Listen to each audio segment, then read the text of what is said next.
Greetings, BUSN 1360 Software Apps for Business Students. Welcome to Excel. So if you've been using Excel maybe a little bit at your work, this chapter and the chapters that follow on Excel are going to really deepen and strengthen your understanding. If you're brand new to Excel, you've never used it, you're going to really be impressed at the power that Excel holds. And it's a very popular business tool. So this is a great real-world tool that you're going to be able to put to use right away. So let's get started. Now, when I go into our My IT lab today, I'm starting from the course page because I want to point out something very special to you. It came to my attention recently that some students, when they go in, and probably a lot of students actually, based on some emails that I've received, go to this assignment calendar. And it's certainly one way to look at assignments, but it's probably not the best way. And I'm going to tell you why. It's an assignment calendar or a to-do list can be really nice when you are just trying to look at your calendar, you're scheduling, or a to-do list. When you think about it, you're saying, what is the thing I really have to do right now? What's the priority? So it doesn't look like, for example, right now, that I have anything that's due. Well, and if I had, started looking at this on February 2nd, I would think I had all the time in the world. And that is definitely not the case. The same way with a to-do list. Again, what you're looking for typically with a to-do list is something that's a priority that needs to be done immediately. And the to-do list will remove from your to-do list as soon as you make and let me use my air quotes, a passing score, which my IT lab deems as 70% or greater. But that does not offer you the opportunity to improve or correct the problems. It doesn't give you the feedback opportunity that you need. So I really do not think that these are the best ways to look at your assignments.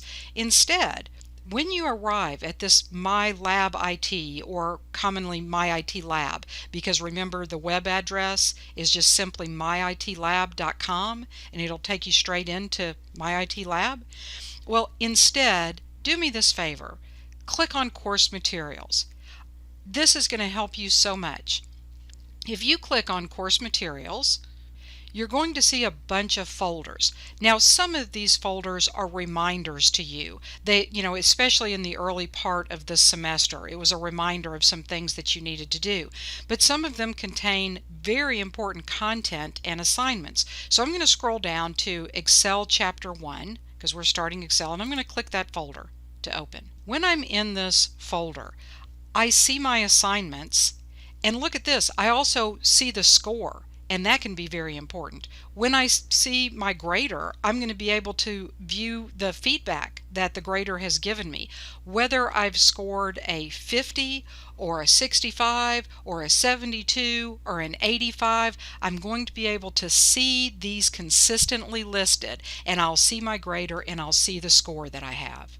Now, another very important thing that I've mentioned in the past is the ebook, and I'm going to go ahead and open that. When you first open the ebook for the day, it typically goes to the cover page of the book. So you'll just go to Menu, and there are many chapters in this book, a lot of things that you may want to check out. Word is the first 4 chapters, and then we go into Excel. So I'm going to click on Introduction to Excel, and I can see that the page has opened here over on the right side. So I'm going to close the menu to get it out of my way. And again, I have this ebook with these wonderful links that take me specifically to pages that deal with these specific items. Don't forget you have the hands-on exercises, which include video demonstrations, very nice demonstrations. I'm going to move that out of the way for a moment because I also want to remind you of the audio PowerPoints. These are great for walking you through some of the steps and really giving you that basic foundational understanding of why are we doing this. So this is the audio PowerPoint, and it's loaded, and once it fully loads on your screen, you'll see this play button here in the middle, and it's like a video, kind of sort of like a video. See the slides over here on the left? these are pages that it's going to go through. Exploring Microsoft Office 365 Introductory. Chapter 1, Introduction to Excel. And see how it The just... learning objectives are 1.1. Explore the Excel window. 1.2. Enter and edit cell data. And I'm not going to go through the whole thing, but I can also click specifically if there's something that I don't remember exactly how to do. For example, entering and editing cell data. I'm going to go down here to this one, and I clicked it to select it. Give it just a minute to load. Text is any combination of letters, numbers, symbols, and spaces not used in calculations. Okay, so I just wanted to remind you of that because this might be a nice way to read your book. I mean, it's going to present a lot of the material, but it's kind of more in a video format, so you may like that. I'm going to close that for right now, but I think these audio PowerPoints are great, so I encourage you to check those out. Again, how did we get to this?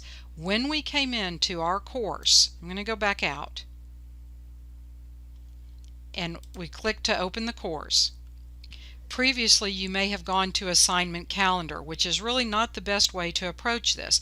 Instead, I encourage you to go to Course Materials, scroll down through the folders, find your Excel folder and open that, click it, and you have your ebook, you have your audio PowerPoints, there's your quiz, and these things will not automatically become invisible or be removed like they will from a to-do list. And you can see the due date is right there underneath the assignment, and of course you have the schedule that I give you at the beginning of the semester, and that's always available to you in pause.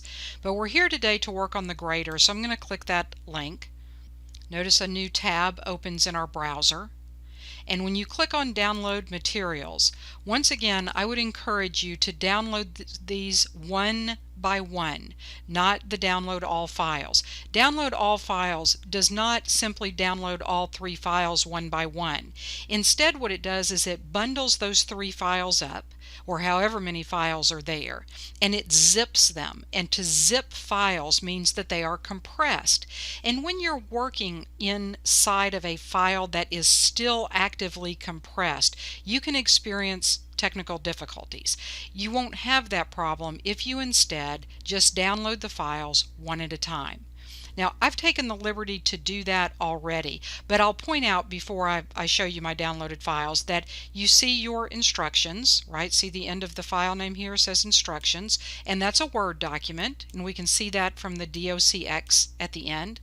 We have our Excel spreadsheet. Remember, my pretend student is named Betty Baker, and so I see the last name Baker as part of the file.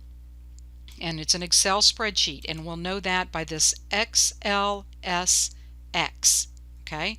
Now, if you are working in an older version of Excel, depending on how old, it does not necessarily recognize this format, so it might recognize instead XLS. The XLSX, that's a lot to say, is kind of a more efficient format that was introduced a few years back.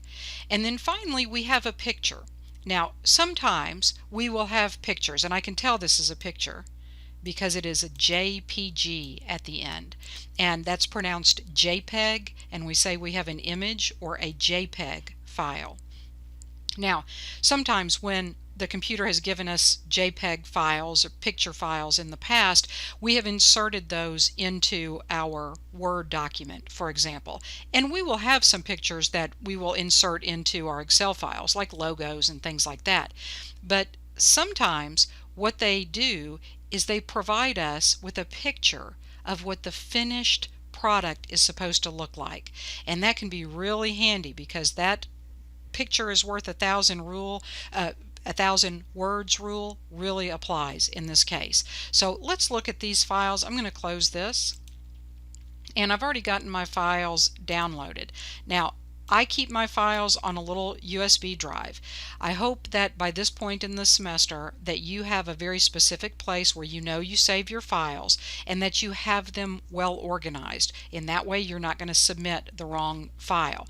For me, I tend to have all my files organized in a folder. I can create a folder along the top, see where it says new folder, And you can always, so if I click new folder, for example, I could say this this is my new folder, and I'm not even putting spaces in there because I don't need them. I'm just going to capitalize the first letter of each word, and then it's still very easy to read. And then if I had files that I had downloaded, I can drag and drop them into my folder, right? This is my folder here. I don't need that, so I'm going to delete it. Just a little file management for you, which is really important. So I have my Excel 1 folder, and I'm going to open that. And here's those 3 files that I've downloaded. And I'm going to go ahead and show you the instructions. I've opened those up. Let me make those a little bigger. And it looks like we have a lot of instructions, and I really think it's because they're just being very detailed. So let's see. 21 instructions. Okay, well, we do them one at a time, don't we? That's how we do them, one by one. What else do I have here? I also have my working file, which is has my last name for my pretend student, Betty Baker, and I've opened that up. And this is our Excel spreadsheet, and we're going to look at this. And finally, when I go back to my files, here's that picture file, and I'm going to just click on that to open it, and it's a picture, and I'm going to enlarge that a little bit, because what they're trying to show us is what this is going to look like. And it's a nice double check. What parts are red? What is centered? What is, a large font? What is bolded? What is more of a pink shaded area or a light blue shaded area?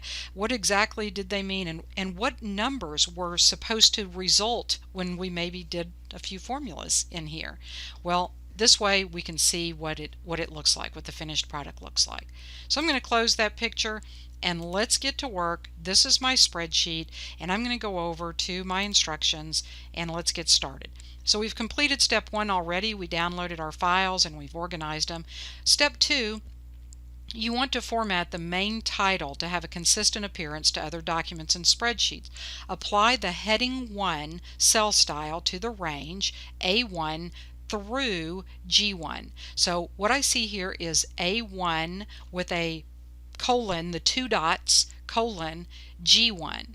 And I'm going to turn off let's make that a little easier to see.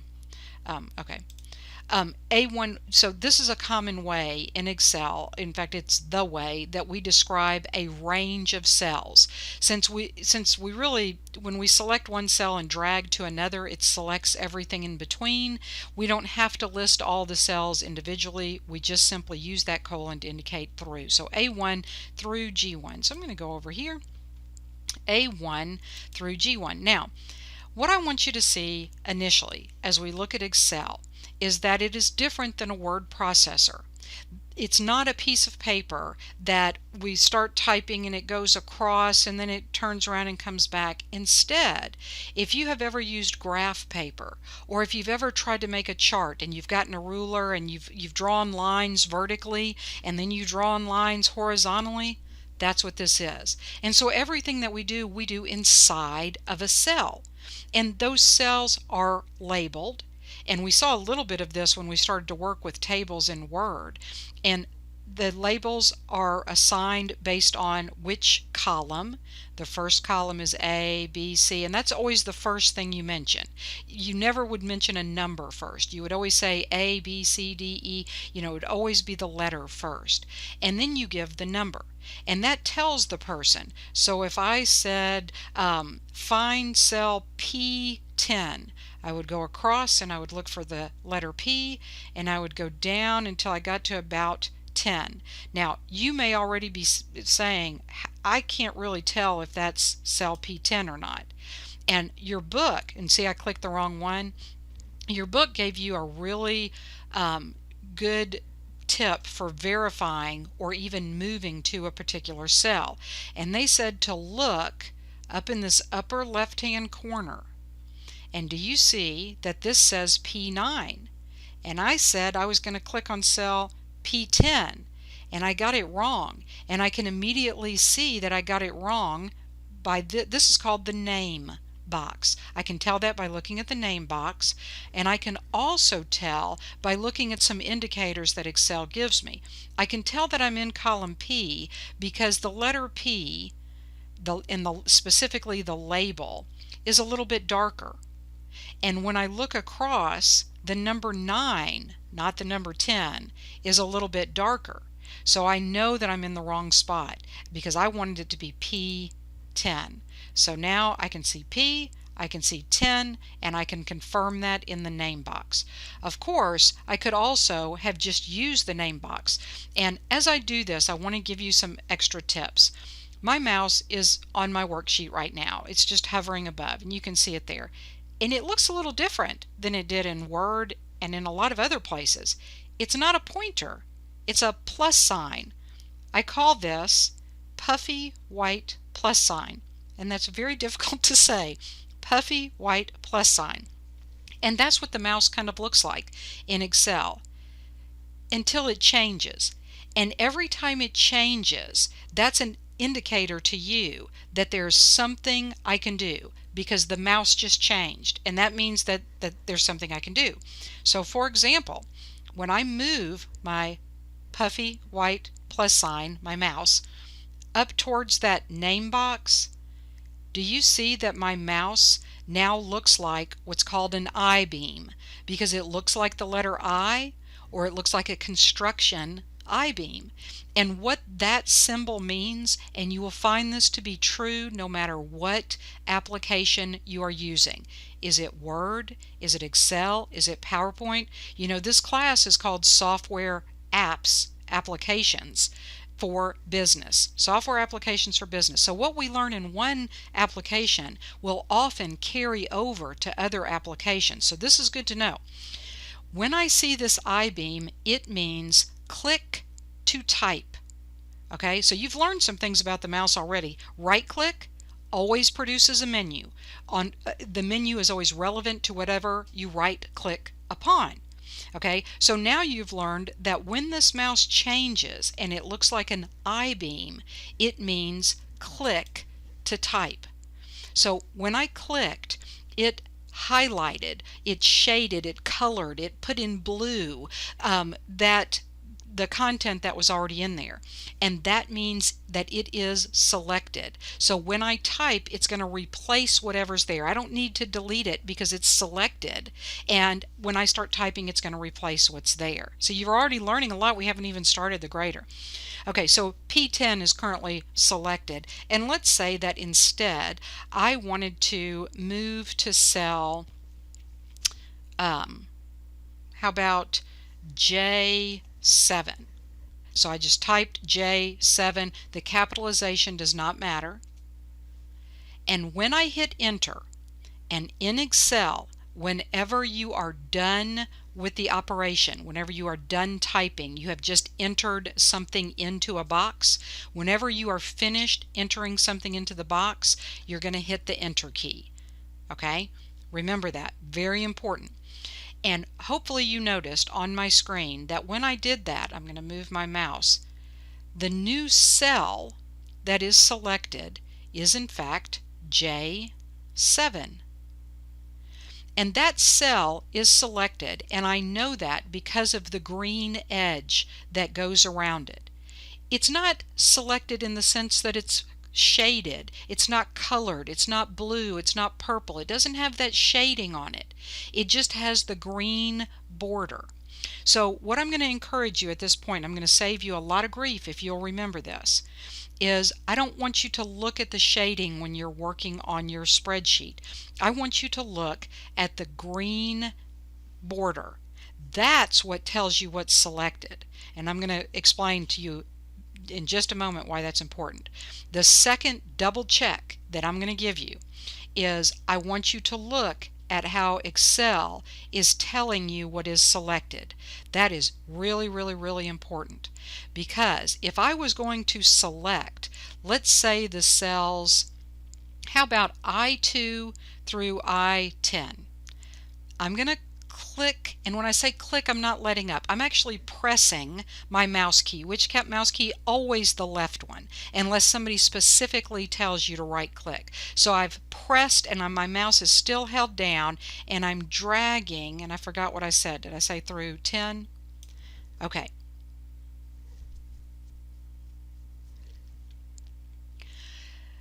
Can you confirm to me the cells that are selected? I hope that you're saying I2, not 3, but 2, I2 through I10. How do I know that?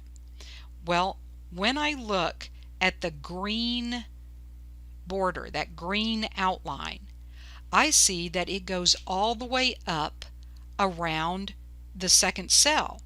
Now that purpley shaded color, it picks up about cell I3, I4, I5. Those are all shaded.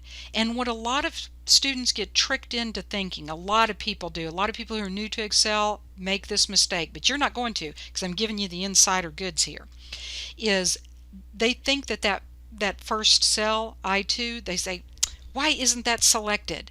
And they keep trying to do stuff, which you'll learn later, in order to select it. And then, you know what has happened? It selects it twice or 3 times or 4 times, and you get all kinds of errors because you're repeatedly selecting the same thing. You have to trust that green border, because the green border, not the purpley shaded selected stuff, the colored in stuff, that is not the indicator. It's that green border that tells you. Okay, so I can see that green border goes all the way up around cell I2, and my double check, my second verification, is that when I look over at the row, I see that Excel is kind of giving that a little bit of a highlight also. So no matter what cells I select, you see how it always leaves that first one without that fill color? So be aware of that. There's a reason it does that, but that's not important right now. What you need to concentrate on is that cell is selected and does not need to be clicked again in any way, shape, or form. And by the way, if you click anywhere else, then it's no longer selected. It selects whatever you click on. And if I press and drag from the bottom to the top, that little kind of unfilled in square always starts from whatever point my mouse started to do the dragging process. And it doesn't matter. You can drag top to bottom, left to right, right to left. Doesn't matter. Okay? All right. So with that basis, let's go a little further, because I hope that you're noticing something. When I click on cell A1, it told me to select cells A1 through G1. My green border and Excel is highlighting A1 through G1, but I didn't drag over anything, right? If it had instead said, and it didn't, but if it had instead said select cell A4 through G4, I would have had to drag. But I just clicked one time. Here's why. When we worked back in Word, you may remember that we selected several cells and we merged them together. And that's what has happened here. And Excel has that same ability. Those cells A1, B1, C1, D1, E1, F1, and G1 have all been combined. And when they are combined, it took the name of the very first cell, and that first cell was A1. So those other cells, B1, C1, D1, they're kind of gone. If we were to split this apart, they would come back. But right now they're all merged together. So we have selected it, and with all that buildup, it said that we need to apply the style heading for cell style heading 1 for that cell style. So across the top, I'm on my Home tab, and across the top you'll see cell styles. Click that little drop down box, and here I see heading 1. I'm going to click it, and I've applied that.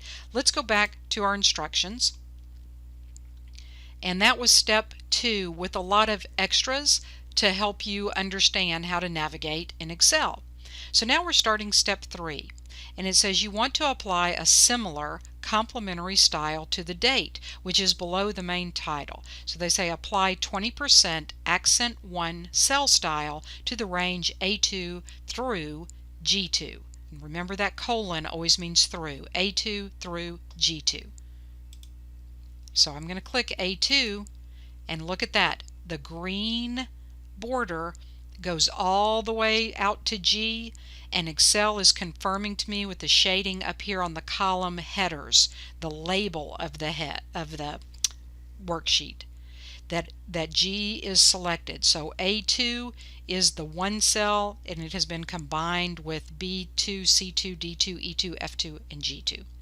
And what we're supposed to do is we're going to again apply a cell style, and this time it said go to 20% accent 1. Presumably it said something of the same, so I'm going to keep this in blue. If I am not sure, what I can do is look at my picture, right? When I go back and I look at that picture, oops, I can see that that is in that light blue color. So I'm going to keep that picture open actually. So I feel confident that I'm correct there. Okay, and I'm going to, down here in the bottom, remember in Word you could zoom in? I'm going to zoom in a little bit more. Okay, so that's in that kind of blue color. Let's go back to our instructions. I feel like we have successfully completed step 2 and step 3. We applied the 20% accent 1 cell. So on to step 4. The peak rentals heading is centered over the related data in columns C and D. You want the off-peak rentals heading to be centered over its related column. So merge and center off-peak rentals in the range E4 through G4. So here's off-peak rentals, and I see that I have clicked in cell E4, and I'm confirm that. Now I want to point this out because this is also very important. Do you see that the word rentals seems to not be in cell E4? It looks like the last part of the word is over here in F4. But if I click in F4, and seemingly it looks like it's selected part of that word, I'm going to tell you that I know that the entire phrase off-peak rentals is only in cell E4. And you may be asking, well, how do you know? And it's very important to know. It's hugely important. People get confused about this all the time. It causes all kinds of problems. I know because I looked at the truth detector. And the truth detector is the formula bar. So when I look up here, do you see that when I have clicked in cell E4, that I can see off-peak rentals, not just off-peak, or not just off-peak right, like R or RE. I actually see off-peak rentals in cell E4. If instead I click in cell F4, the truth detector, which is the formula bar shows me nothing. And that tells me that nothing is in cell F4. If I tried to format F4, do all kinds of things, it would not change the format of off-peak rentals because there's nothing in cell F4. That text is in cell E4, and it's too big to display, so it just kind of says, yeah, there's nothing over there in cell F4. I'll just use that spot to display. Now, if instead I clicked in cell F4 and I entered some data, BUSN1360, that's our course number, and I hit enter, because remember, whenever we're finished typing in a box, we're probably going to click enter, or press enter on the keyboard. Look what just happened. You might think, and people often think, hey, that just deleted my off-peak rentals. I'm going to have to type that again. No, because when I click in cell F4, the formula bar tells me that BUSN 1360 is in there. But if I click in cell E4, I see that I have not lost any of the content, right? And we're going to learn how do we make this wide enough to display, all those kinds of things. But for now, what I want you to understand is that the entire phrase off-peak rentals is in cell E4. Now, in cell F4, I obviously don't want our course number in there. I'm going to click right on top of that cell because whatever is selected will be affected. And so when I have selected cell F4, I can press the delete key on my keyboard and I've just cleared the cell. I just cleared it out of whatever's in there. All right. But what they asked us, we're learning as we go, and these are all very important foundational things. They really are. What they asked us to do is to select E4 through G4. E, F, G, all in cell 4. Now, purpley color here, no color here. That's okay. That green border, that's what tells me that it's selected, and I confirm that with seeing the shading up here on the column. Okay, with that selected, they want us to merge and center. And on the Home tab, in your buttons along the top, you should see in the alignment group, these are groups. Clipboard is a group, font is a group, alignment is a group. You should see a button, merge and center. Now, if you do not see the text that says merge and center, it may be that your screen is a little bit smaller. If you resize the screen, do you see how this changes? And I can't quite see everything. Sometimes you can make it a little bit bigger, but okay, remember clipboard was a group, font was a group, alignment is a group, and you're like, what? I know that it was in this alignment group, but it becomes very difficult to see, and you have to kind of know what the symbol is. So it helps very much on your window if you can find this square. This is the maximize button, and that helps you to keep this full screen so that you can see as much as you can see. Okay, going back, remember we selected E4 through G4 on the Home tab in the alignment group, merge and center. Excellent. Down at the bottom, I'm going to, just keep this. Oh, I haven't saved. Let me save that. Anytime I've done something good, I want to save. And let me return to my instructions. Now, how do I return to the instructions? They're still open, so I just need to bring it forward. So down in my tray, down here at the bottom, I find Word, and I click on it to bring that forward. We completed step 4. Let's continue to step 5. To help other people know that the off-peak rentals heading is related to 3 columns of data, you want to apply a fill color to that heading. You will choose a different color to distinguish these data columns from the fill color used for the peak rentals heading. So we're going to apply, it says, a blue fill color. The 8th color below standard colors and white background 1 font color to that cell. It says hint, font color, fill color and font color on the Home tab. Okay, so we're going to go back to Excel, and we still have that cell selected. We want to double check that. So I've clicked in there. I've got the green border, EFG 4. That's all cell E4 is selected. And it said we want to apply a fill color. Well, you may remember from Microsoft Word this bucket. And this bucket is how you pour coloring into the cell. And there's a tiny little arrow next to that bucket, and I'm going to click that. And they told us that if we looked under standard colors, that it was the 8th one. So it should be this one, which is blue. Yeah, apply blue fill color. And you see how the background is blue. Now, their concern at this point is that if we were to print this, that it would be really hard to see the black text on a dark blue, dark background, the blue background. Also keep in mind that very oftentimes if you don't have a color copier, that this is ultimately going to be in black and white anyway. So you need a lot of contrast between your colors. So they want us to change the font color to white, much like it is over here. And the way I do that, I still have that selected, because what is selected will be affected. And I'm going to go back up here just like we did in Word actually, and you see the letter A with the red line, and I've got a drop down arrow next to that, and they wanted us simply to pick white, I believe. White background 1 font color. Yeah, this is very first one, and there we go.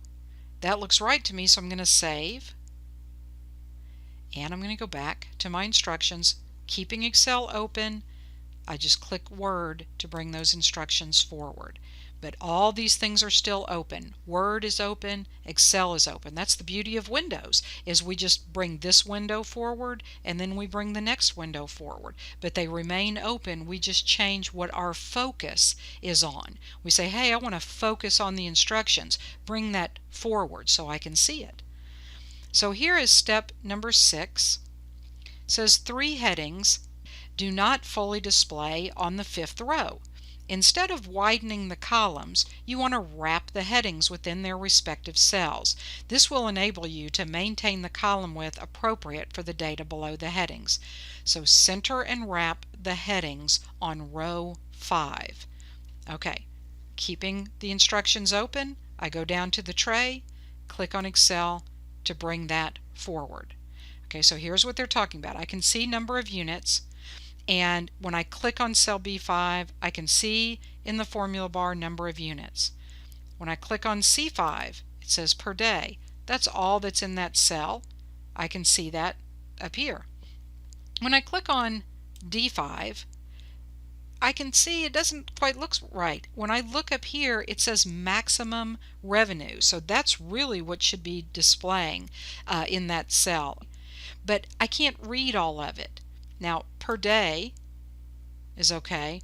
Here, once again, maximum revenue is cut off. And here in cell G5, right now, I can see discount rate. But what's going to happen is it's kind of pushing out into this extra space in column H5. And if I should later add another column, I wouldn't be able to see it. And it doesn't look really great because it's kind of hanging out past my nice header of off-peak rentals. So I want to wrap this within the cells. Now, the first thing to understand is that the cell is kind of like the margins, right? So if I click right here as I have cell G5, all I have to do is come up here. I'm on the Home tab. I'm still in this alignment group. Instead of merge and center, I'm going to go to this wrap text. And you see what it did? It said when I get to the edge of the column, I'm going to wrap, because that's my margin for the, that word, that phrase. I'm going to do that again. I'm going to click cell F5, wrap text. I'm going to click on cell D5 and wrap text. Now, I will tell you, I am a little, when I look at the instructions, it does say 3 headings do not fully, it says center and wrap the headings on row 5. I think they mean only those 3 headings. Okay. I'm a little unclear on that. If the grader tells us we need to wrap those other ones, then we'll do that. But that looks correct to me. Maximum revenue, and discount rate. So I am going to save. But see how easy that was? Merge and center, we just selected and clicked merge and center. When we need the text to wrap, we just select it and click wrap text. Very easy, very straightforward. So let's go back to our instructions, and I think we have finished step 6. We're already on to the next page. Here we are at step 7. You're ready to calculate the peak rentals maximum revenue that can be earned. Calculate. Does this strike terror into your heart? It shouldn't. Don't let it. And here's why. because this is like a math test where you can use the calculator, right? If you can use an adding machine, then you can use Excel. It's going to do all the work for you and you're going to love it. So I'm going to show you. Okay, so you're going to calculate the peak rentals maximum revenue that can be earned. The maximum revenue is the total revenue if all rental units are rented.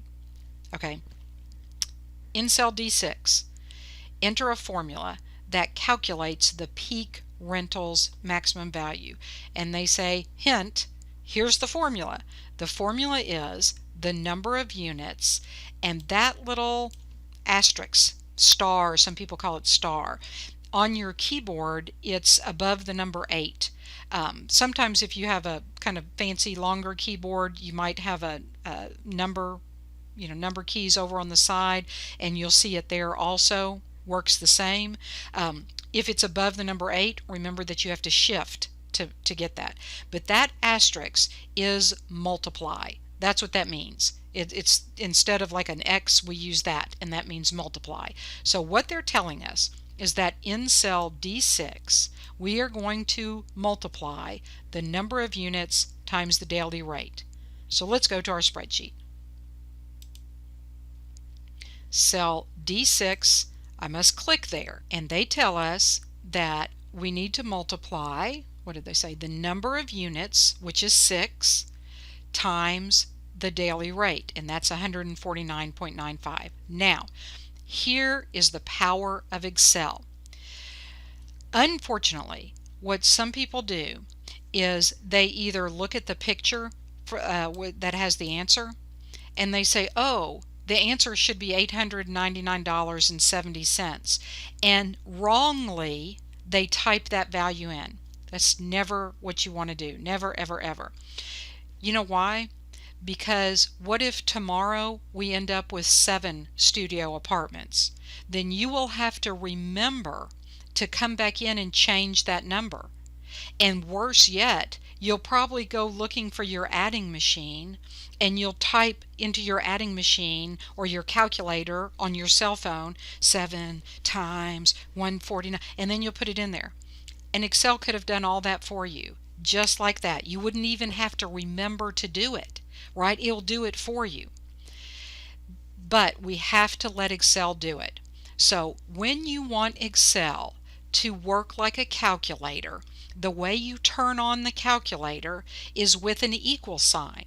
Okay? So I want you to look, before I press that, I want you to look at the top of my screen. Do you see how everything is available to me? I can shade that cell, I can change the text color, I could copy it, I could do all kinds of things.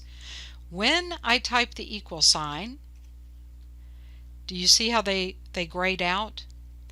And that's because Excel said, oh, you're getting ready to do calculator stuff. You want me to do adding machine? Okay, then you're not interested in all that formatting and all that stuff. Let's do math. So always begin with an equal sign. Always begin a formula. Always begin any math. All formulas begin with an equal sign. I want you to say that every time. All formulas begin with an equal sign. So I've typed my equal sign. Now, I do not want to type the number 6, because if the number 6 tomorrow becomes 7 studio apartment units, then I'll have to remember to come back into the formula. Instead, I'm going to use my mouse and I'm going to click on that cell. Now, what's happening? Well, I typed an equal sign that put me in the calculator mode. And so now when I click on other cells, Excel says, oh, I'll put them into the formula. Okay? So there it is. It's in the formula. They said multiply B6. So all formulas start with an equal sign. That turns on the calculator. All formulas start with an equal sign. Our first value was in cell B6. So we clicked cell B6. We want to multiply, and that's the asterisk or the star, so I'm going to shift number 8. Okay? And then they said they wanted us to multiply that by daily rate, and that is in cell C. C as in Charlie, 6. Okay, here's my formula. Equals B6 times C6. Whenever I finish my typing, press enter. That lets Excel know that I'm done. Now we have that beautiful result, and here's why it's beautiful. I'm going to save this. You do not do this, you just watch this part. If I suddenly find out that we just bought another apartment complex, and instead of 6 studio apartment units, I've clicked that cell, we have 12 of them now. I'm just going to type right over the top of that with the number 12, and I want you to watch as I hit enter, because whenever we're finished typing you press enter. I want you to watch what happens to our maximum revenue. Did you see it? It multiplied 12 times 149. And if you were watching over here in maximum revenue, that updated also, because there's a formula there. Now, I don't want that. We need to stick with that, so I'm going to undo. See it up there, undo? You know what the keyboard command is?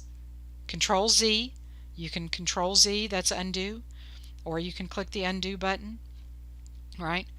So that's the reason that you don't go someplace else and use your calculator to figure out what the right number is. It's the reason you don't type a number in that cell at all. It's the reason that you use a formula, because then you're going to go home at 4:30 when you're on the job. And the reason you're going to go home on time rather than having to work for free overtime to get your work done is because you're going to know how to use Excel to do all this work for you.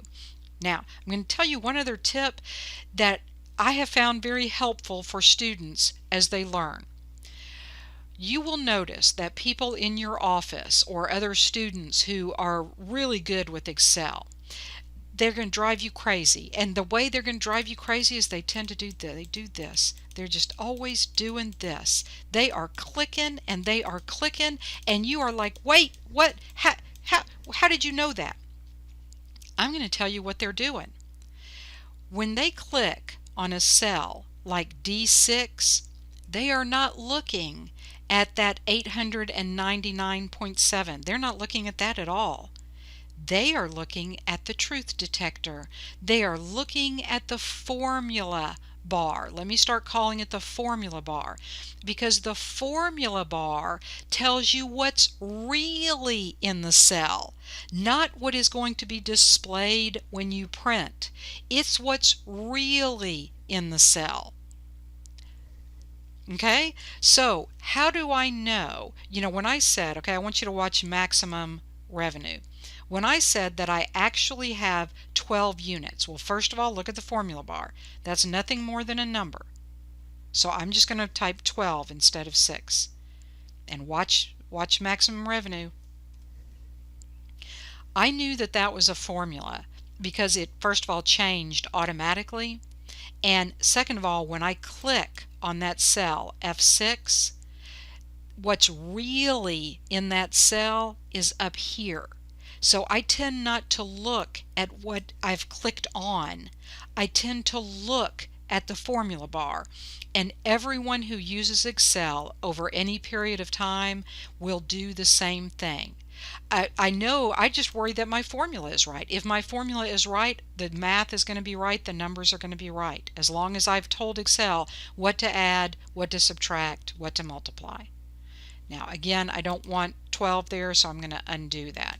But a very important tip here is that if you will click in the cell and look at the formula bar, click in the cell, look at the formula bar. What was actually in that cell? The entire word maximum revenue. I know that because I clicked in the cell and I looked at the formula bar.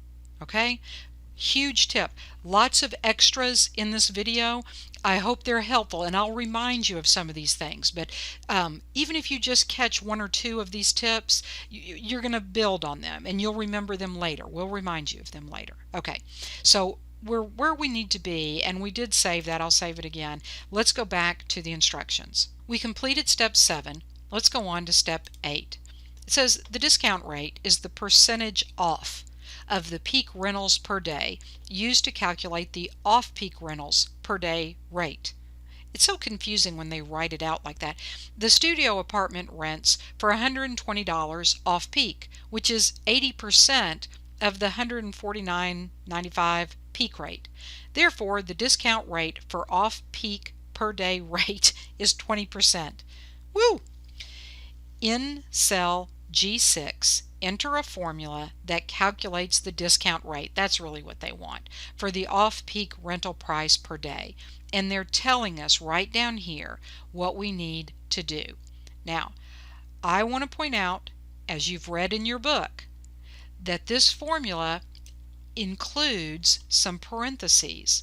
And the reason for these parentheses is because of the order of operations that you learned in your math class.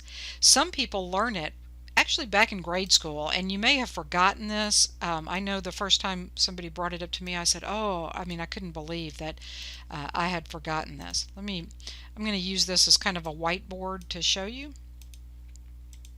Okay, some people remember this. Some people remember it as PEMDAS.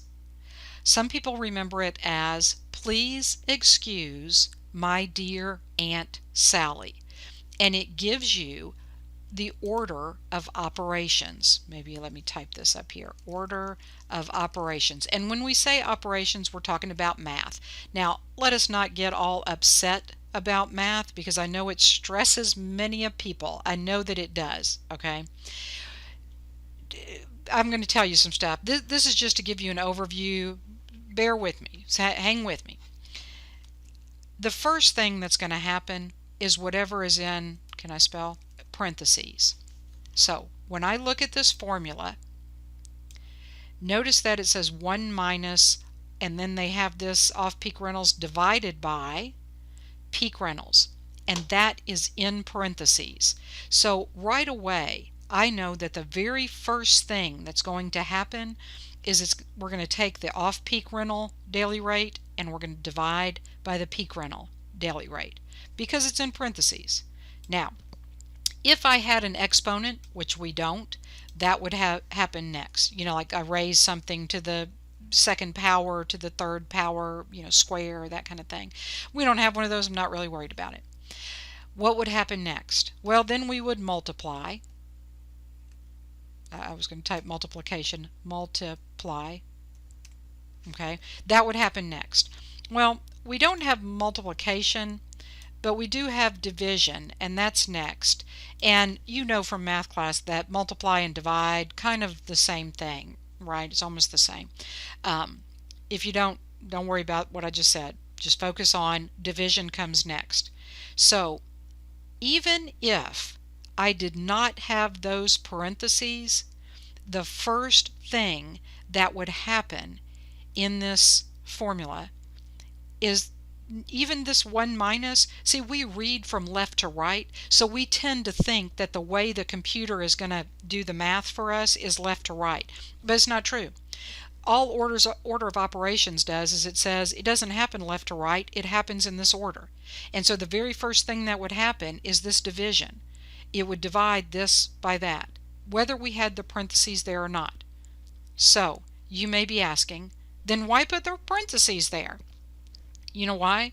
Because it sure is easier to understand with those parentheses. And I encourage you to use parentheses. Now, the grader may require that you only have parentheses in certain places, but in the real world, parentheses are a way to communicate. When your boss, when your coworker, when somebody else looks at your formula, remember when they click on the cell, they're not looking at the value that's there. They're looking in the formula bar to understand how did you arrive at that number. And so those parentheses help to communicate.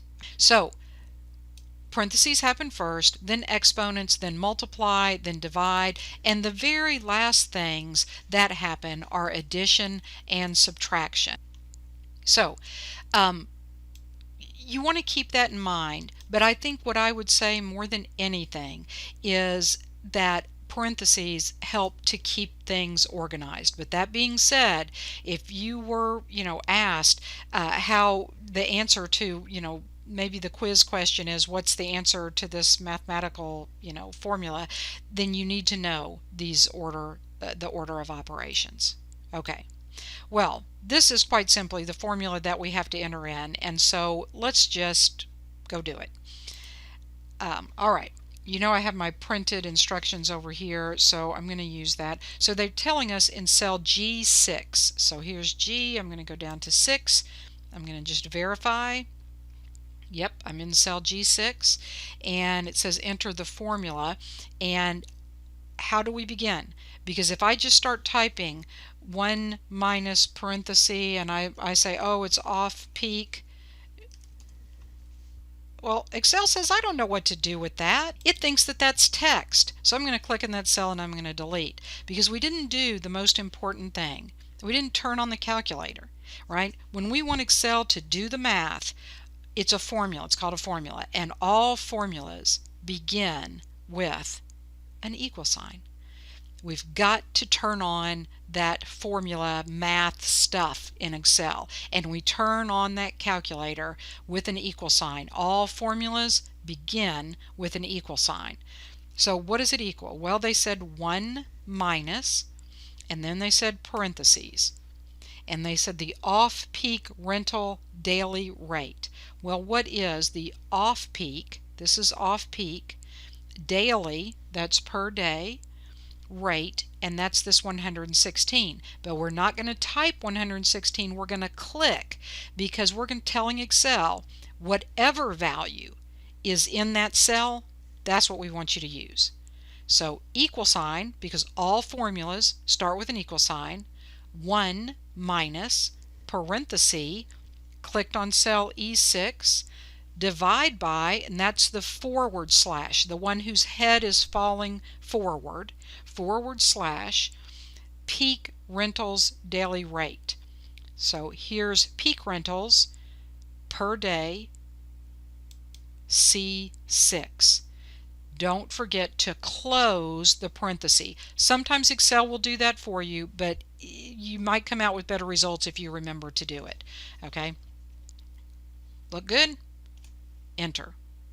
How about that? That's the discount rate. Now, the fact that it says rate means to me that it's a fraction, it's a percentage, and that number is very much a percentage, because 0.22 is percent, right? It's 22%.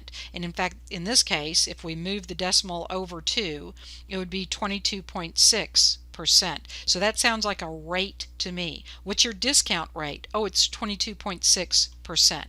Okay? All right, let's continue on. That was all we had to do in that one. Step 9. You created formulas for the peak rentals maximum revenue and the discount rate for the off-peaks for the studio apartment rental type. Now you want to copy the formula to the remaining rental cells so that you don't have to create formulas again. Copy the formula in D6 to cells D7 through D8. Similarly, copy the formula in cell G6 to cells G7 through G8. And it says use the fill handle. I love this. And I'm going to tell you how not to mess up. And if you have been messing up, I'm going to tell you why it happened. Let's go to Excel. They said in cell D6 that we're going to copy this formula. So I click in D6. I'm not even looking at that number. I'm looking up there at the formula bar, because sure enough, there's our formula. When I have that cell selected, I've got the green border around it. Now I'm going to try to make this as big as possible. Oops, a little too big. Because here's what I want you to see. Remember my ever-changing mouse that is currently in puffy white plus sign. And when I move that mouse up to that green border, it changes to what I call four-sided arrow. And four-sided arrow is a very interesting thing, because what four-sided arrow allows you to do is to grab that border, and when you grab that border, it's grabbing the selection. right? Because that's what green border does, is it's selected. So it grabs that selection and it moves it. It goes wherever you drag it. Now, that green border is mighty thin, so you got to be pretty good with that mouse, because if I go up just a little bit further, did you see that my mouse just changed back to puffy white plus sign? Ah, there's some skill involved in being an Excel wizard, and you're going to be an Excel wizard because you're going to know the tricks. And that's all it is, right? You're going to know the insider info here. Okay, so I'm going to move back down. You see how it changed back? But if I move now, also, as I'm telling you this, I am in a nice wide stretch of my border. I'm not over here and I'm not over here. I'm right here in the middle. So I want you to make sure, if you practice this with me, and I'm going to undo it, but if you practice this with me, kind of go towards the center like I am. When my mouse is in this four-sided arrow configuration, press, keeping your mouse button held down, and drag. See how I'm dragging? And you see how that green square seems to be moving? Now I still have my mouse button held down. Release. Look what just happened. It moved that formula. It moved whatever was in that cell. Now, sometimes that's a real handy way to kind of cut and paste, but sometimes it happens by accident, and that's why I showed it to you, because it often happens by accident. What do when it happens by accident? Undo. Undo. Okay? Now, why does it happen to us by accident? Because they just told us to copy that formula using the fill handle. Well, where is this fill handle? That fill handle is in this lower right corner of whatever is selected. When we have one cell selected, it's in the lower right hand corner of the cell. If I had many cells selected, it's in the lower right corner of whatever I have selected. Like if I had all of this selected, it would be in that lower right corner. No matter which way I drag, it's always in that lower right corner. Okay, so I'm going to select just this one cell, and when my puffy white plus sign goes right on top of that fill handle, I have thin black plus sign. Okay, puffy white plus sign, thin black plus sign. Not, oop, I moved my hand up just ever so slightly and I got four-sided arrow. And when I get four-sided arrow, you see, when I get four-sided arrow, if I press and drag, it's gonna move rather than fill. Okay, if I go into the cell ever so slightly, back to puffy white plus sign, and of course that just means I click to select. So I've got three shapes. I'm not trying to confuse you. Here's what I want you to know. There's three shapes, and you have to be looking for the correct one. This puffy white plus sign, that's regular. That's our normal shape. If I have that thin black plus sign, that's exactly what I want. That's what I want. If I go up ever so slightly or to the left ever so slightly, I've got a different shape. I've got that four-sided arrow, and if it does something I don't want, I'm going to undo. If I go up too much, I'm back to puffy white plus sign. I have got to be on that little dot right there, and then I have thin black plus sign. Now, keeping your hand, your mouse, so steady on that thin black, on that dot where you have thin black plus sign, press and drag. Now, do you see that instead of the square moving around, that it's extending it? When I release my mouse, it's filled in values. And of course, I want to know, where did it get these values? So when I click in the cell D7, I'm not really looking at that 1001. I'm looking up here in the formula bar, because what did it just do? Well, it multiplied B7, which is correct, times C7, right? Number of units times daily rate.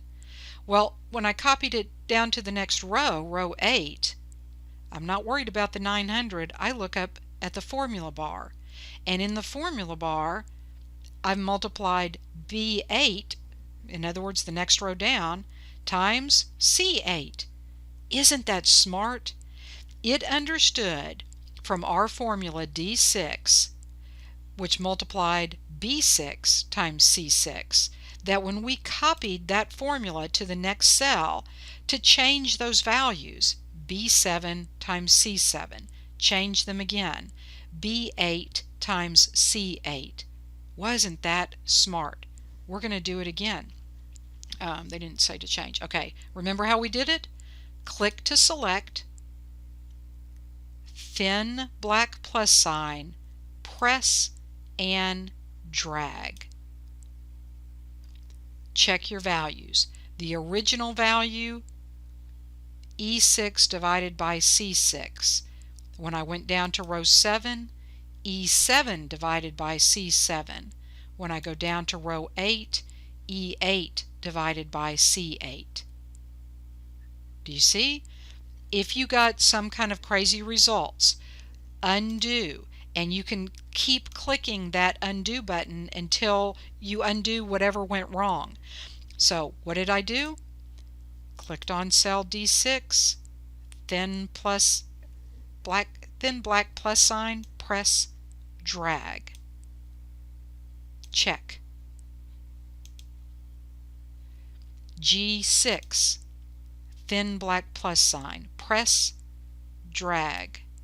Check. Looks good. Save. Let's go back to the instructions. So we just finished step 9. Let's go to step 10. The values in the column are hard to read with varying number of decimal points. The accounting number format will align the decimal points and display dollar signs to improve the appearance of the monetary values. So we're going to format the range of cells from C6 to F8 with the accounting number format. Okay, let's go back to Excel. I'm going to start in cell C6, and they said they wanted me to go all the way over here to F8. So press and drag. Okay. Now remember, this cell is actually selected even though it doesn't have kind of this purpley highlight color. C6 through F8. On the Home tab, we have clipboard group, font group, alignment group, all the way over here to number group. And right now it's saying these are general numbers. That's how they're formatted. And so what that means is this one says 0.7, this one says 0.8, this one doesn't have any decimals after it. This one has 0.55, no decimals. You see how it kind of is just not lined up real nice? If I click on this drop down box, one of the formats that I'm going to see is called the accounting format, and that's what they want, and I'm going to click that. So you see what it did? It put the dollar signs nicely and neatly far over to the left, so they're all lined up, and it made sure that we had kind of a standardized 2 places after the decimal. Looks good. Save that. Have we saved? Save that. All right. Back to Excel, or back to our instructions, I'm sorry. Step 11. The discount rate formula results are displayed as decimal points. However, formatting the values as percentages will align decimal points and clearly indicate the percentage. This time we're going to format G6 through G8 in a percent style with 1 decimal place. So let's go back to Excel. And we said this discount rate looked very much like it should be a percentage rate, right? Select. What is selected will be affected. So G6 through G8 must be selected. And that's an important thing to understand. You don't go pick the format and then pick the cells. You always start in Excel. You always start by picking the cells. Whatever cells you need, that's where you begin. So what is selected will be affected. G6 through G8. Now, I can use my little drop down box, but there's a shortcut button. Do you see this little percent? In some of these, you can do some of the different formattings just by clicking the button. But I see the percent symbol right here, so I'm going to click that. And these are percents, and they look great. But it told us to make sure we have one place after the decimal. So up here, see these little buttons? One of them increases the decimals and the other one decreases the decimals. Well, I don't have any places after the decimal. I need one. So I'm going to click this one time. The more I click it, the more decimal places after the decimal I'll have. So I could, 2, 3, but then I would have to get back to, they just wanted one. Save that. Let's go back to the instructions.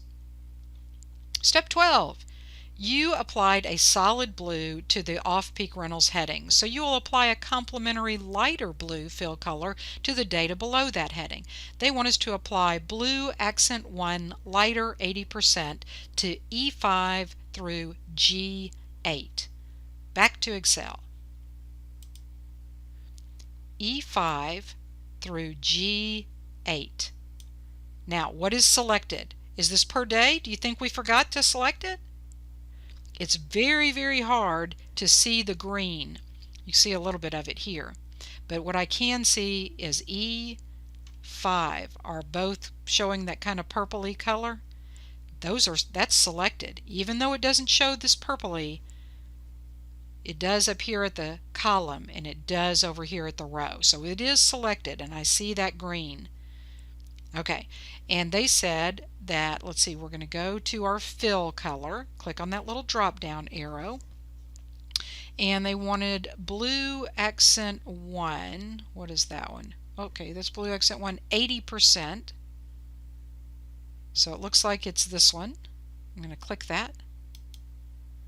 And there it is. Now, here's the reason that that purpley color is not applied to every single cell. It might seem silly to you, but I told you I would explain it to you, so I'm going to explain it to you.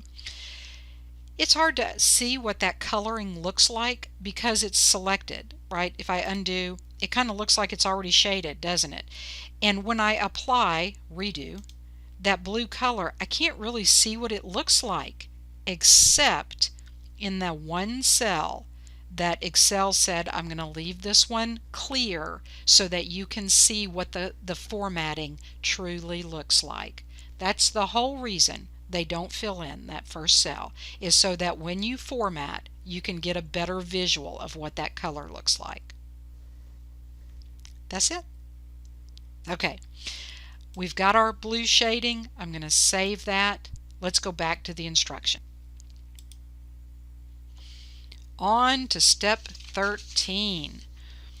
In step 13, it says a solid red fill is applied to the peak rentals heading. You will select a complementary custom fill color for the data below.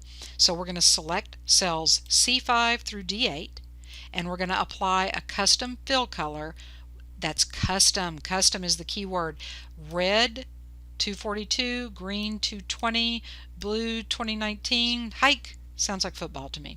Now you did something similar to this in Word, and so it's that same skill carried forward. C5 through D8. Okay, they do have a note for Mac users here. Be sure to look at that if you're a Mac user. Okay, back to Excel. C5 through D8. This is under peak rentals, and we're going to go to our fill bucket. We're going to use this little drop down arrow and go down here to more colors, and under more colors, this is a standardized palette and you could just pick colors, but there's also custom. We're going to click custom, and they said red should have the value 242. Green should have the value 220, and blue should have the value 219. And you can see what it's showing you here is that currently you have kind of no coloring or a white coloring, and that if you were to click OK, you would get this pink color right here, and that's exactly what we want. Okay. And see how I can clearly see the pink coloring through that one cell that is not got the purpley highlight on it? Excellent. Save. Back to the instructions. Number 14, answer the first question below the worksheet data. Apply yellow highlight color to the correct answer in either cell, A16, 17, or 18.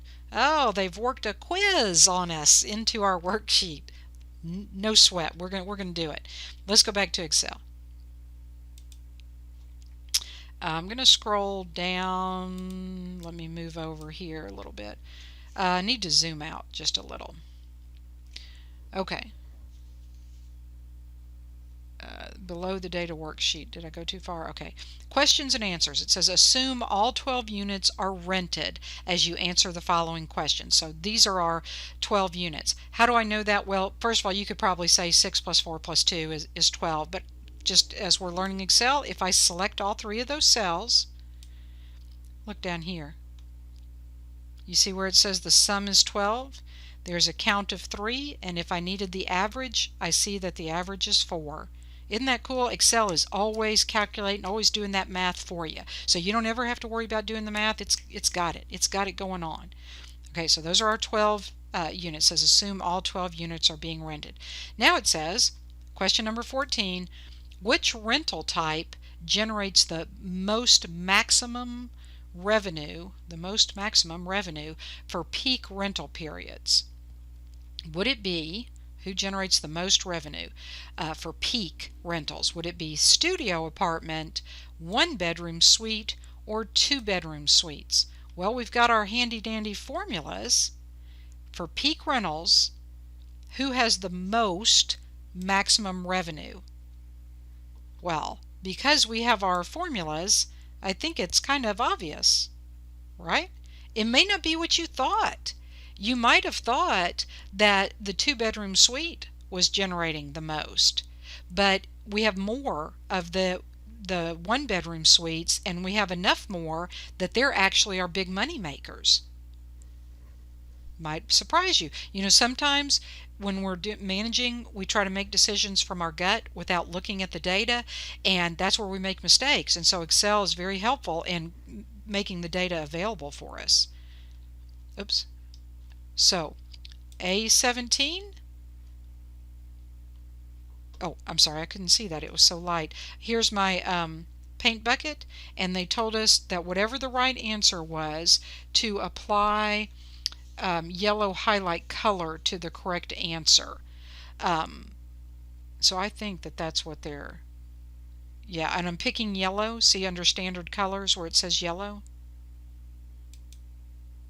Okay, save that. Let's go on to the next question. Which rental type generates the most maximum revenue for off-peak rental periods? And again, apply yellow highlight. Well, let's look at the data. We're managers. We want to get our facts straight. Here's our off-peak rentals. Here's maximum revenue. Which one has the most? Well, just by a little bit, it looks like our studio apartment. Now here's a hint. Since we have just used the paint bucket for yellow, do you see how the bucket has a yellow underline? That means I don't have to pick the color. I don't have to go through the drop-down box and all that. Just click squarely on the button and it will use the color that is displayed under the bucket. So you don't have to, these are time savers and very important. This is a toughie. Why is there a difference?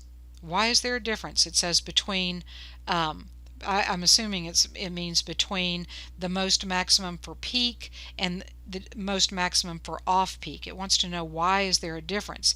And it says change x(x) to the correct values at the end of the following sentence. Okay, so we're going to have to modify this. Now, I want you to notice I'm clicking right here in A27, but notice that text, I mean, if I clicked in cell F27, there's nothing here. E27, there's nothing in that cell. So if I wanted to edit I'm not going to edit A27, but if I did, how do I do that? Well, there's lots of ways. You can double click in a cell and that will allow you to make changes, but what I tend to do is click the cell that contains the content, and then when I move my mouse up to the formula bar, look what happens to my mouse. I-beam. And what does I-beam mean? I-beam means click to type, but I would like to be strategic in where I click. If I know that I need to change these X's, then if I click way down here, oh, it's going to take arrow, arrow, arrow. I don't want to do that. Instead, I can move my insertion point right where I need it if I were to click right at the spot that I want to change. Now then what a lot of people do is they leave their mouse right on top of it and they say, I can't see. I know. Move the mouse, okay? Because your insertion point is still up there blinking. And so now if I, backspace, I can delete, I could put the number 3 or 2 or 1 or whatever. I could change this however I want, right? Now, I have done some mess up there, right? If I hit enter, then that will go into the cell, and I can always undo it. But if I just simply say, oh, that's not what I want, hit the escape key on your keyboard. And I want you to get used to using these keyboard commands because when you are working in Excel, you're typically working on data and you need to be very accurate. And using your keyboard tends to help you be very accurate. So escape will say, I don't want those changes. Enter accepts the changes, right? And then of course there's undo and that kind of thing. But escape says, I didn't want that. I didn't mean that. I say, oh no, I didn't mean to do that. Escape, escape. Okay, it means I don't accept that change. Okay. Okay, so back to the question. Why is there a difference, it says?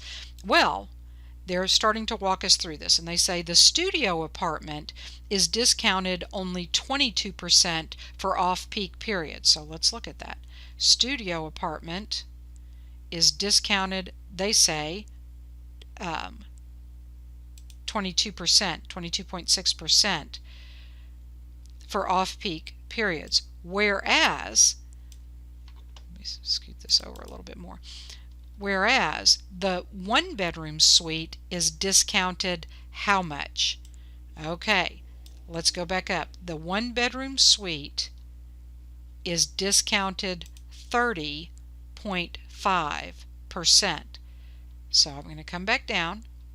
Remember that all of that entire content is contained in cell A28. What did I say? It was 30.6? I've already forgotten. I'm going to move my mouse up here. I'm going to click strategically. Move my mouse away so I can see. Backspacing. Typing. Does it look good? If I like what I've typed, I hit enter, and that accepts the change. Now, I want to point out something else, and this is from your book. Notice that when I pressed the enter key, it moved me down. And so instead of being on cell A28, I'm now on cell A29. And that's because oftentimes when we enter data into a cell, we're going down in the column, right? We say, type, hit enter, type, hit enter, and we keep going down, down, down, down, down. And if I don't want to do that, if I had clicked on cell A28, and let me just double check, oh, it was 30.5% for the one-bedroom suite. Isn't that what I was asked about? Yeah, 30.5. So I messed up. That's good. So A28, I'm going to change that from 30.6. You see I've clicked strategically, backspace over the 6 and put that as a 5. I know I need to format this same exact cell. If I hit the enter key, it's going to move me down to the next row, and I don't want that. So if I instead control enter, it keeps me on that cell. If you hit enter, not the end of the world. It would have just moved you down one cell. You either click or arrow back up. Okay? So I have cell A28 selected. Whatever is selected will be affected, and I need to, oh, do I need to highlight that yellow? No, I just changed the number. Okay, just double checking the instructions. Click on Save, and let's go back to the instructions. We just finished step 16. Let's look at step 17. Step 17 says, now that the worksheet contains formulas and is formatted, you are ready to apply page setup options to prepare the worksheet to be printed if needed. Select the landscape orientation, center the data horizontally on the page, and apply the setting to fit to one page. And it says, hint, these are under the page layout tab. That's where those options are. Okay, so let's go to Excel. And first of all, let me kind of shrink this back down to more normal of a size. This is what our Excel spreadsheet looks like. And if I was going to print this right now, if I went to File and Print, this is what it would look like. And it's chopped off a little bit, if you can see that. Down here towards the bottom, it says we have 2 pages, and if I go to the next page, goodness, don't you hate that when you print something and you get this whole extra page only because it has this little bit of stuff on it, and it looks bad, and it'd be hard to read and understand. So this is portrait, because it's like you're taking somebody's portrait, and they tend to be long and vertical. Landscape is when we want to see the whole hillside, and so we need to turn the paper sideways. So let's change all these setups. Under page layout, they told us, and in this page setup group, the first thing that I see here is orientation.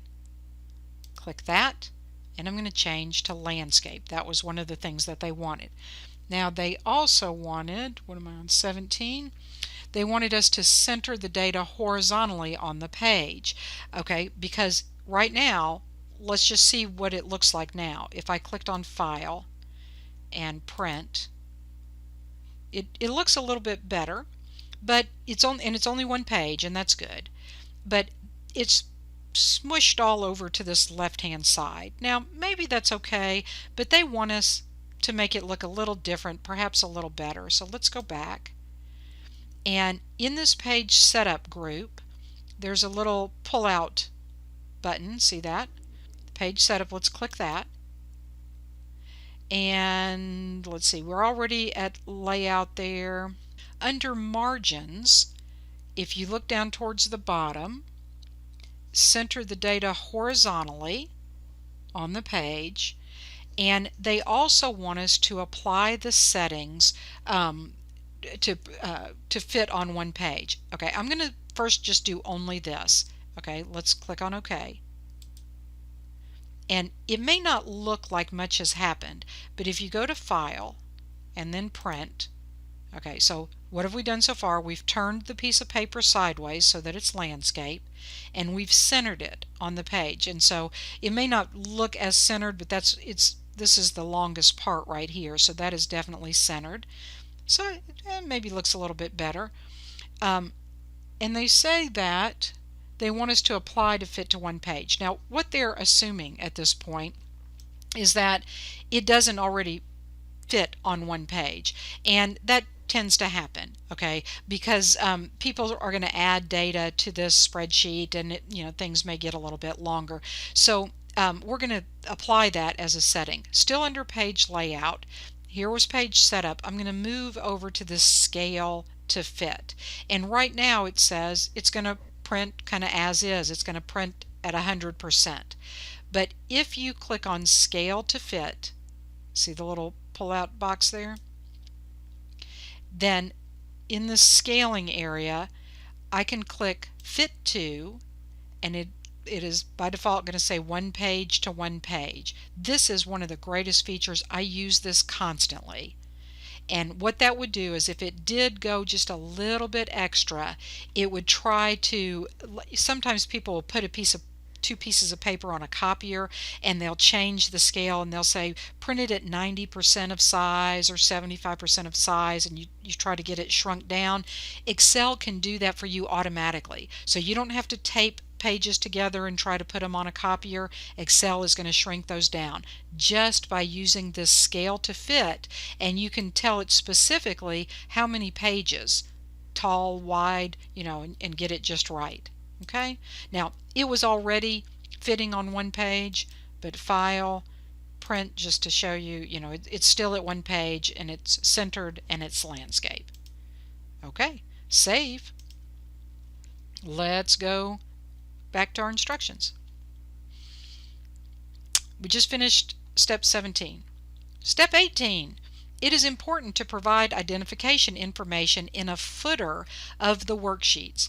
In particular, the textbook series name, the worksheet name, the file name help identify the worksheet. So we're going to insert a footer with the text Exploring Series, which is our book, on the left side, the sheet name code in the center, and the file name code on the right side. And it says, hint, use the Insert tab or the Page Layout tab to insert a footer. Okay, so back to Excel. Headers and footers in Excel probably work a little different than you might expect because we're used to headers and footers from Word. But honestly, they're much more controllable in Excel, and I think they're a little more powerful, and I think you're going to like them. Okay, this is how I do it. Under Page Setup, Page Layout, Page Setup, if you will click that little call out box, I will tell you honestly that I tend to just go Page Setup and click that little call out box 9 out of 10 times. I can change it to landscape here, right? I can do the scaling here. I can change my paper size here. I can change my margins here. This is also where we found the centering. And also I can find the header and footer options. When you first click this tab, it may look a little confusing to you. What this blank square here and here are showing you is the top and bottom of your paper. And they're blank because we don't have a header and footer right now. So it's just saying here's a blank top of the piece of paper and here's a blank bottom to the piece of paper. There are some predefined headers and footers. Right now it says none, but I could just come here and say put a page number on there. And here would be a centered page number. And you see how it's showing that in my header? I could do the same thing for the footer. I could say, oh, how about this? I like this, confidential. And you see how it spaced it out even and it put a page number. So there are some pre-built in things. I think I don't use those. 9 out of 10 times I don't use anything that's built in. So I'm going to click none for the footer, put it back. I'm going to put header back to none. And let's do the customizations that they want. So on step 18, they said to insert a footer on the left side, have the sheet name code in the center and the file name code on the right side. Okay, so they're asking us about the footer. They're asking us to do something custom. So I'm going to click Custom Footer. And instead of having a long footer and trying to tab or center and all that, Excel just says, let me just section this off for you. Anything that you put over here is going to display on the left. Anything that you put over here is going to display on the right. And anything that you put in the center is going to be in the center. So on the left, the instructions told us to type the text Exploring Series. Okay?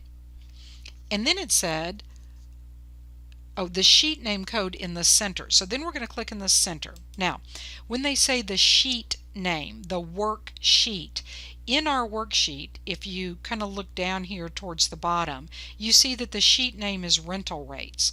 Now, if this were to change, I would have to remember to open my footer and to change it. So instead of rental rates, if I decide to change that to 2020 through 2021 rental rates, oh, I have to go change the footer. Well, then next year, when I say 2021 through 2022, I would have to remember to come back. And every year I would have to remember. And memories are not a good thing to rely on.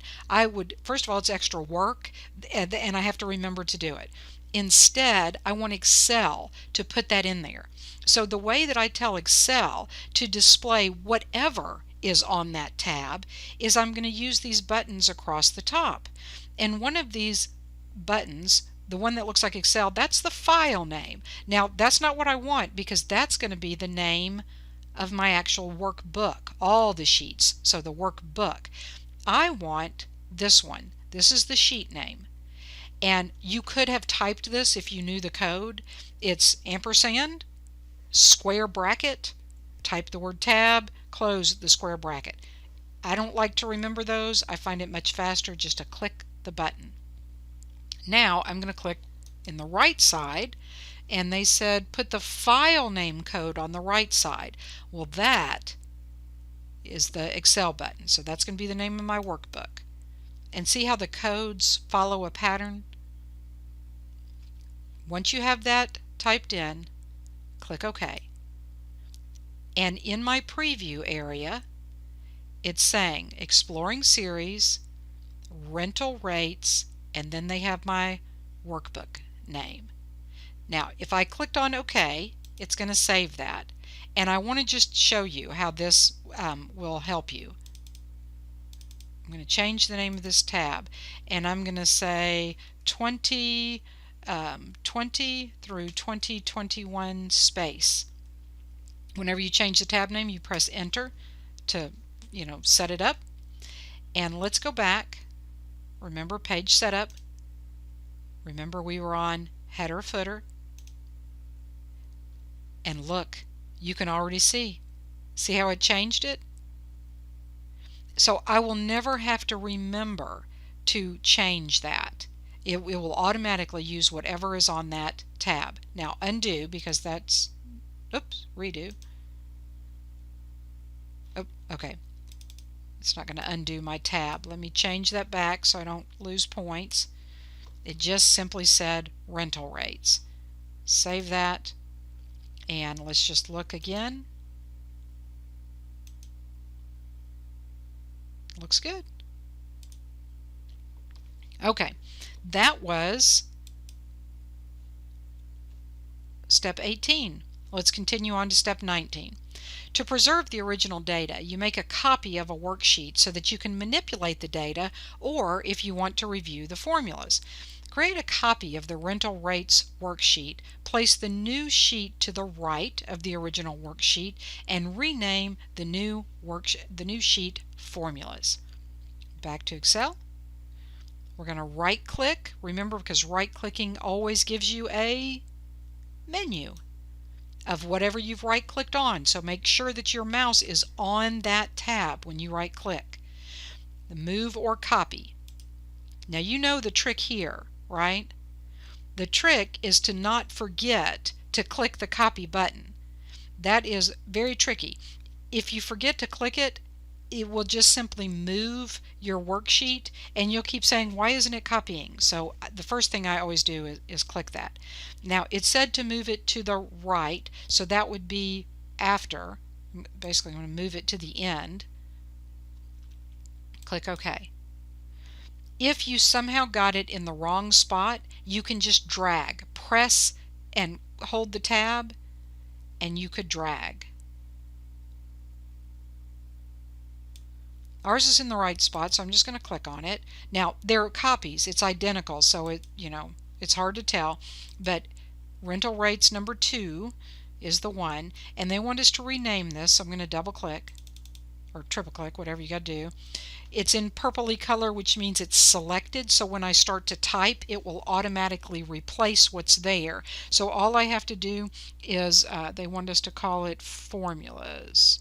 Isn't that correct? Formulas, yes. Whenever you are finished typing data in a cell, finished typing data in the formula bar, finished typing something into the tab, you must press enter. Let's go back to the instructions. I'm going to scroll down a little bit. Step 20. You want to display the formulas and set print options so that it will be easier to read and interpret the rental formulas on a printout if needed. On the Formulas worksheet, display cell formulas. On the Formulas worksheet, display cell formulas and set options to print grid lines and headings. Okay, got a couple things going on here. We can do it. Let's go back to Excel. And what we want to do, let me get all of the steps here. We're on the Formulas worksheet. Make sure you're there. Display cell formulas. Now, you can navigate options. There's a little checkbox that you check, but I'm going to give you a keyboard command because I use this all the time. Remember that I told you already that experienced Excel users, when they click in these cells, they are not at all looking at the 899, 149, 250, they're not looking at that. They're looking up here at the formulas. If the formula is right, then the values will be right. So oftentimes what we need to very quickly look at is the formulas in the cells, because it takes a long time to click and look and click and look, right? So what I like to do is I press Control, I'm going to call that tick mark. Okay, what that does, if you find the numbers across the top of your keyboard, 1, 2, 3, 4, 5, 6, 7, now not the number pad, but the ones on the top of your keyboard, before the number 1, there is a key. It's below your escape key.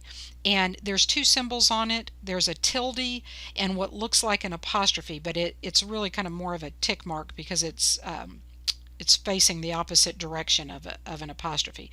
So when you press your Control key and that key, it is a toggle, and it switches you back and forth between displaying the formulas on your spreadsheet and displaying the values. See how I can see the formulas? I press that again and I can see the values. I use this frequently. You might be asking, but if I print right now, will it display the formulas or the values? If you do that and you are displaying the formulas on your screen, then when you print, it will display the formulas. And that's oftentimes very handy. You can keep that for your records sometimes as proof of how you came up with results. Okay, so they wanted us to display the formulas. That's a keyboard shortcut for you. Where are we? Display cell formulas and set the options to print the grid lines. Well, I happen to notice, okay, page setup, scale to fit, sheet options over here. And right now it says grid lines and it says view, but the print option is not selected. Well, they do want us to print these grid lines. Okay, so let me show you kind of the before and after. If that is not checked, then if I went to File and Print, do you see how it's just a blank, background? It's just white. There's no grid lines at all. You do see the formulas though. Okay, but if I instead click that, print the grid lines, File, Print, and in this preview, see how now I can tell? Now here's the problem they're trying to address. Let me zoom in here. Oh, it's not going to let me zoom in. No. Okay. This formula tells me that the way that I arrived at this is that I multiplied cell B6 times C6. Well, how will I know what is B and what is C? Well, A, B, okay, and the B, C, okay, and I kind of have to remember, or I'm going to get into writing, and then, okay, what is the row number? Well, let's see, 1, 2, 3, 4. You see the problem? Even though I have the formulas, I cannot really see where is the column and where is the row. And when I'm printing something professionally for a report, I would not want those things displayed. But in this case, when I'm kind of double checking my formulas, I do. So print the grid lines and print the headings. Okay, now this is not the header, it's headings. So now when I go File, Print, So much better. And I can easily see, B6 is B6, and when I print this, that's exactly how it's going to look. Okay, so I did this on my formulas tab. Was there anything else they wanted? Nope. Save that. That looks good. Back to the instructions. So that was step 20. This is our last step, which is to submit.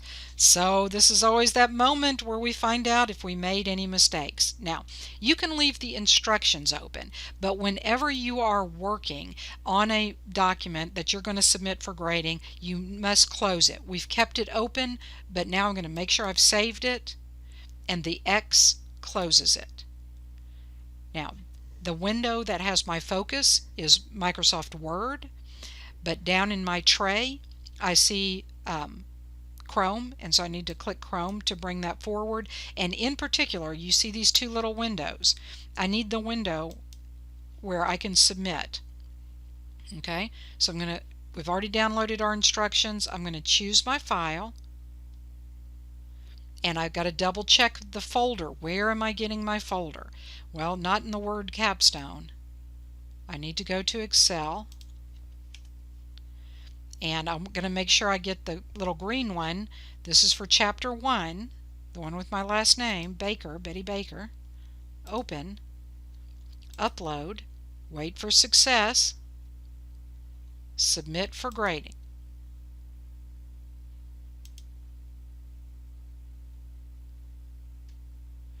Now again, remember I came to this screen under Course Materials, and I can see my grades for my quiz, for my simulation, and this is the grader, and it says pending, but it does grade it pretty quickly. So if you click the three dots, let's see what our score is. Hey, a 95.3%, and that's pretty good, but of course I want 100, so I want to know, what did I miss? Click on that.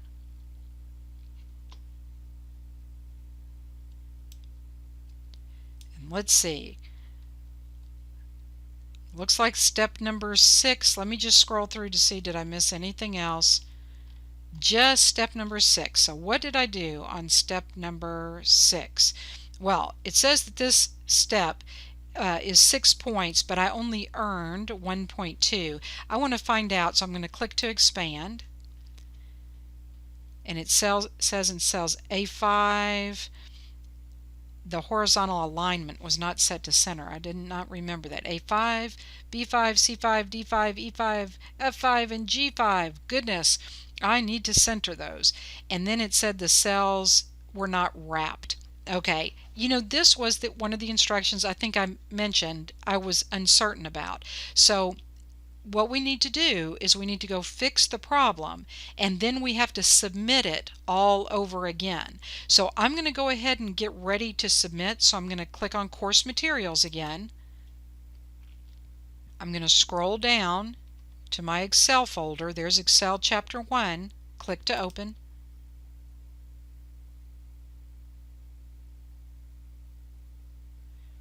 Okay, and there's my first grade, but I need to submit it again, so I'm going to get ready to do that. Click that to open it.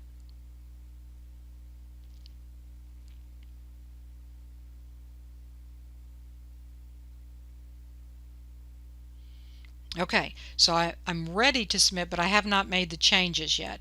Let's open once again our Excel file. Here's my folder. There's my Betty Baker.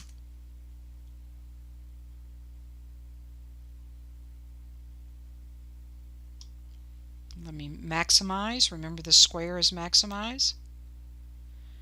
Okay, so when they were talking about row 5, I thought they just wanted those 3 headings wrapped, and I forgot to center them. But apparently they wanted all of them. So select A5 through G5, and we're going to wrap the text.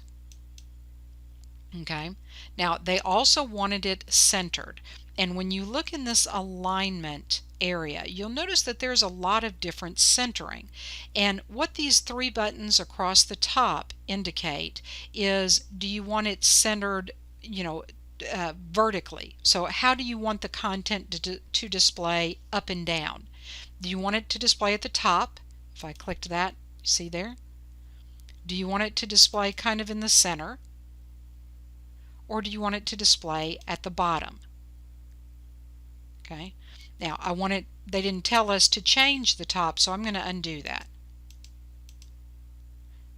So it was at the bottom to begin with. These three buttons across the bottom are horizontal. These were vertical. These are horizontal. So do you want them to the left, or do you want them in the center, or do you want them to the right? And they asked us to center. Okay? Save. Close. Why am I closing it? I'm closing it because I'm going to submit it once again to be graded. So I'm going to close that. And here's the window in the background here where I can submit because I've made a change, so I need to let it grade it one more time. Upload. Submit.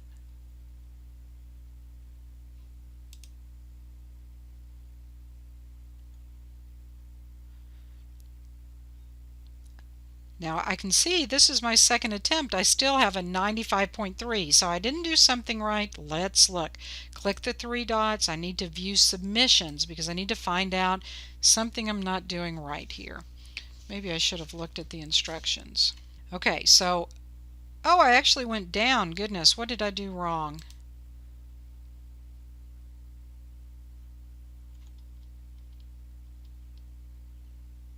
Okay, step 6, let's see the feedback. Center and wrap the headings on row 5, right? Okay, it says the cells, the horizontal alignment was not set to center. Well, it was. In the cells. Oh, you know what? You know what? Did you catch my mistake? I have already caught it. Before I tell you, let's get ready to submit again. Course materials. Scroll down to the Excel folder.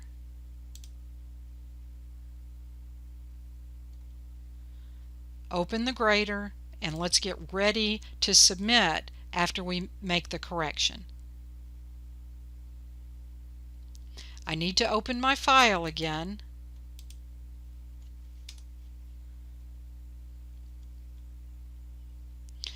Did you catch the mistake that I made?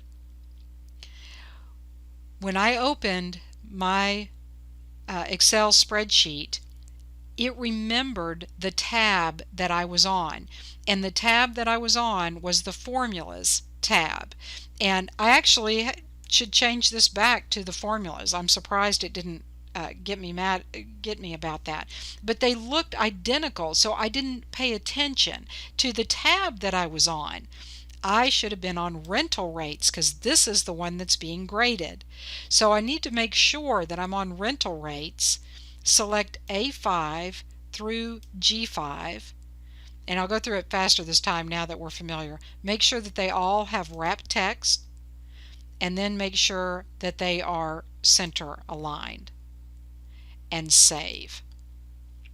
Okay, close, and hopefully you go back to this window that you have ready. You choose your file.